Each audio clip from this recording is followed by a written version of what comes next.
السلام علیکم ورحمۃ اللہ وبرکاتہ۔ آج ہم نظم کسان کے تیسرے سیشن میں ہی تو گزشتہ 2 سیشن سے ہم پڑھتے آئے ہیں کہ نظم کسان جو ہے یہ دراصل جوش ملی آبادی کی لکھی ہوئی نظم ہے۔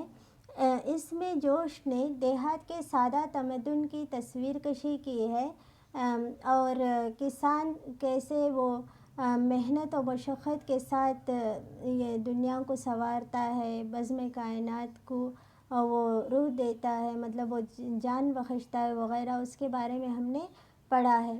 تو کسان دراصل برسات ہو یا دھوپ ہو، مطلب اسے کوئی فرق نہیں پڑتا، وہ ہر جگہ کیا کرتا ہے پہنچ جاتا ہے، اسے رات دن کا انتظام کرنے کا پتہ رہتا ہے، یعنی ساری رات کی نبض کو وہ جانتا ہے، دن کی نبض کو جانتا ہے وغیرہ چیزیں کہیں ہم نے گزشتہ کلاس میں پڑھی ہیں۔ تو دھوپ ہو، دھوپ کے جھلسے ہوئے رخ پر مشقت کے نشاں، کھیت سے پھیرے ہوئے منہ گھر کی جانب ہے رواں، ٹوکرا سر پر بغل میں پھاوڑا اور تیوری پہ بل، سامنے بیلوں کی جوڑی دوش پر مضبوط حل۔ مطلب کسان ہر موسم، خواہ برسات ہو یا بجلیاں کڑک رہی ہوں، سب کچھ جھیل جاتا ہے، اسے ان کا خوف نہیں ہوتا، وہ بے باکانہ طور پر کھیتوں میں پہنچ جاتا ہے اور اپنی محنت کرتا ہے اور اپنے پودوں کی، اپنے درختوں کی رکھوالی کرتا ہے تاکہ انہیں کوئی نقصان نہ پہنچے، فصل خراب نہ ہو جائے، یہ سوچ کر۔ تو اس طرح کیا ہے موسم ہی کیا ہے کسان سے ہار ماننے لگ جاتے ہیں۔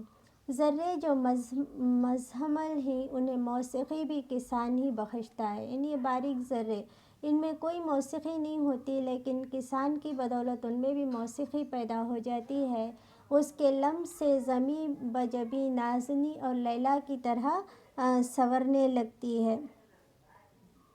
تو یہاں کیا ہے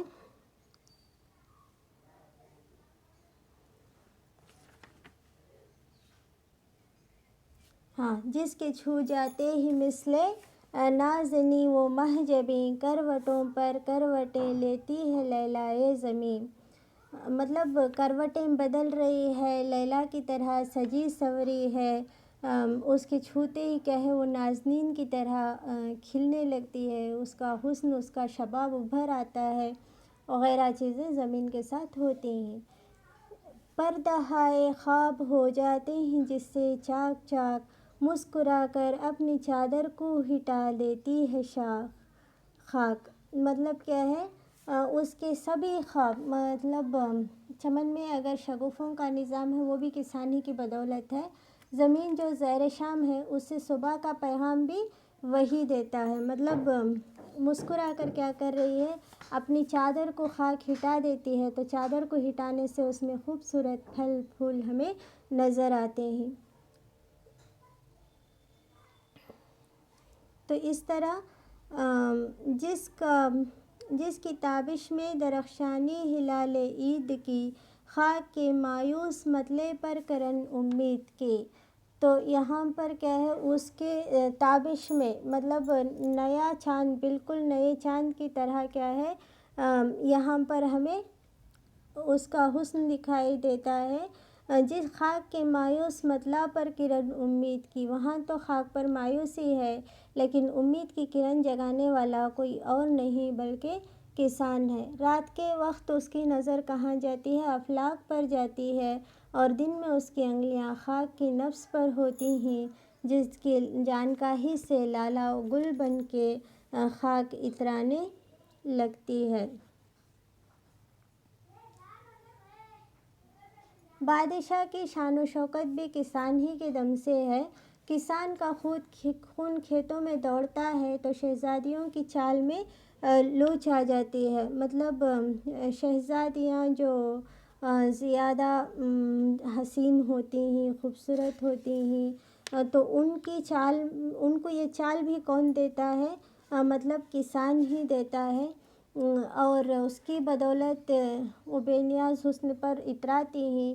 زمانے کی ہر تقریب اس سے ممکن ہے، اگر تہذیب میں نکھار آ رہا ہے تو بھی ایک کسان ہی کی وجہ سے۔ کوئی بھی آپ دعوت کرتے ہو، آپ کوئی بھی مطلب پارٹیز وغیرہ کرتے ہیں، تو یہاں بھی کسان ہی کی بدولت کیا ہے، اناج جب تک وہ نہیں بوتا، جب تک فصلیں تیار نہیں ہوتی، وہ بازار میں لا کر نہیں بیچتا، ہم لوگ ایسے کھانا نہیں کھا سکتے۔ تو یہ سب کسان ہی کی بدولت ہے۔ کسان کے زمین میں بیج بونے سے باغ اگتا ہے، یوں تو کسان کی تقدیر میں ظلمت ہوتی ہے، لیکن وہ اپنی محنت سے تہذیب کا چراغ روشن کرتا ہے، تو اس کی قسمت میں کوئی روشنی نہیں ہوتی۔ وہ اتنی محنت کرنے کے باوجود خالی ہاتھ رہ جاتا ہے، لیکن کیا ہے، وہ اپنی محنت سے تہذیب کے چراغ کو روشن کرتا ہے۔ سر پر ٹوکرا، بغل میں پھاوڑا، تیوری پہ بل، سامنے دو بیلوں کی جوڑی، دوش پر مضبوط ہل۔ تو کیا ہے اس کے پاس؟ مضبوط ہل، وہ اتنا مضبوط ہل اٹھائے کیا کر رہا ہے، کھیت کی طرف چلا جا رہا ہے۔ وہ خوش نما شہروں کا بانی ہے اور فطرت کے رازوں کا سراغ اس کے پاس ہے۔ مطلب شہر آباد ہی تو وہ بھی کسان ہی کی بدولت ہی، ایسا لگتا ہے اس کا تعلق خاندان تیغ سے ہے، جو ہر حادثے کا سینہ سپرد ہو کر سامنا کرتا ہے۔ کون ہل ظلمت شکن قندیل بزم آب و گل، خیر سرے گلشن کا دریچہ سینہ گیتی کا دل۔ خوش نما شہروں کا بانی، راز فطرت کا سراغ، خاندان تیغ جو ہر وار کا چشم و چراغ۔ کسان کی تابش یعنی اس کی محنت سے کیا ہے، ہلال عید کی طرح تابناکی ہوتی ہے، مایوسی میں بھی وہ امید کی کرن کو پیدا کرتا ہے۔ کسان کے لمس سے یعنی اس کے چھونے سے ایسی نئی چادر بنتی ہے کہ زمین اس کا لوہا مان کر سونا اگلنے لگتی ہے۔ سونا یعنی ساری زر و دولت اناج ہی کی بدولت ہے، تو وہ زمین سے سونے کی طرح فصلیں اگتی ہیں۔ دہقان کے بل پر شفق کی سرخیاں چمک رہی ہیں اور وہ سر جھکائے ہوئے اپنے گھر کی جانب رواں ہونے لگا ہے۔ اکثر کسان کی مجبوری کو سیاسی لیڈر نہیں سمجھتے، بلکہ اس کے کھیتوں کو روند کر ان کے سیاسی رتھ میں تیزی آتی ہے اور وہ حسرت سے دیکھتا رہ جاتا ہے کہ کبھی اس کی امداد بھی ہوگی۔ تو سیاست والے لوگ کیا ہے، کبھی بھی اس کے طرف غور نہیں کرتے، کسان کی مجبوریوں کو نہیں سمجھتے۔ کئی کسان کیا ہے، قرضے کی بدولت خودکشی کر جاتے ہیں، لیکن ان سیاستدانوں کو احساس تک نہیں ہوتا، تو یہ حال کسان کے ساتھ ہوتا ہے۔ وہ غم کا تیر کھائے ہوئے اپنی دولت کو دیکھتا ہے، اس کی دولت تو اس کے کھیت ہیں، لیکن یہ دولت ملک کے دشمن کے قبضے میں جا رہی ہے اور وہ لاچار ہے۔ مطلب وہ کتنی بھی پیداوار کر لے، پہلے حکومت کا دم بھرنا ہے، پہلے اس کی پیداوار سب اسے تاوان کے طور پر وغیرہ لگان کے طور پر دینا ہے، پھر جو کچھ بھی بچت ہو اس سے اسے پیٹ بھرنا ہے۔ اتنی محنت کے باوجود بھی تاریک حرمہ یعنی مایوسی سے راہ ہی نہیں ہوتی۔ افلاس زدہ بھوکے بچوں پر نظر جاتی ہے تو ساری محنت بے ثمر لگتی ہے۔ خود اس کے بچے افلاس زدہ یعنی بھوکے دکھائی دیتے ہیں۔ اتنی محنت کرتا ہے تو صرف اوروں کا پیٹ پالتا ہے، خود اپنے بچوں کا پیٹ نہیں پال سکتا۔ خود کسان کے بیوی بچے بھوکے رہتے ہیں اور سیاسی رہنماؤں کی تجوریاں بھرنے لگتے ہیں۔ وہ سوچتا ہوا چلا جاتا ہے کہ وہ اپنی بیوی جس کے سر پر چادر تک نہیں اور اس کے بچوں کے اترے ہوئے چہرے کیسے دیکھے گا وغیرہ۔ اس کے گھر میں نہ مال و دولت ہے اور نہ ہی نان و نمک، گھر پر سوائے ماتم کے آب و غذا کچھ بھی نہیں ہے۔ افسوس کہ کسان کا معصوم سا دل، اوپر سے غم، سرمایہ دار کس قدر سنگ دل ہیں کہ اس کے خستہ حالی پر انہیں ذرا بھی ترس نہیں آتا جو اس مظلوم پر ظلم ڈھاتے ہیں۔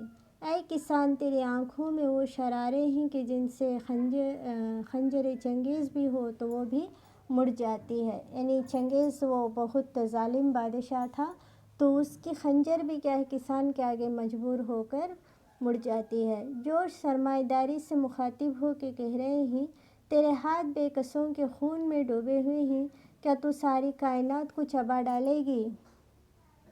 تو اس طرح کیا ہے، جوش یہاں ہمیں کسان کی محنت ایک طرف تو سرمایہ داری کی وہ کیا ہے ظلم ایک طرف، یہ دونوں چیزوں کو دکھا رہے ہیں کہ وہ کسان پر کس طرح ظلم کرتے ہیں، اور کسان اتنی محنت کے باوجود اپنے پیٹ بھر کھانا بھی نہیں کھا سکتا۔ تو اسی بات پر یہ نظم یہاں ختم ہوتی ہے۔ اللہ حافظ۔